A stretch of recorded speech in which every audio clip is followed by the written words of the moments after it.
Hello po, ako po ulit si Job. Ito naman po ang Smart 6 Feet 1 Head.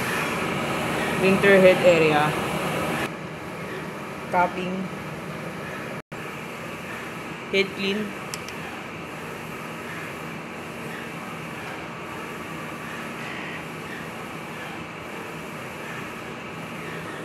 Punasan po natin ng wiper after natin mag-clean.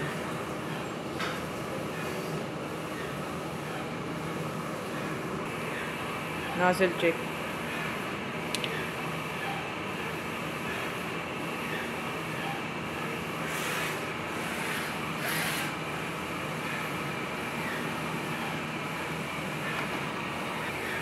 Ito ang ink tank. Ink level po na sa tama lang. ABR. Ito naman po yung printer plug.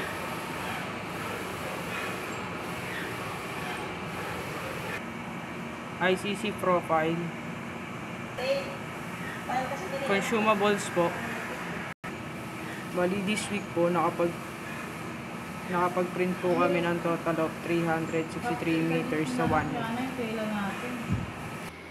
Dito naman po yung mga stocks natin. Bali dito po yung mga ink. Dito po yung Sublinova. Dito naman po yung 24 inches. Bali may PO na po ito, may paparating po. Tapos ito naman po yung 44 inches. Tapos yung 60 inches. Yun lang po, salamat.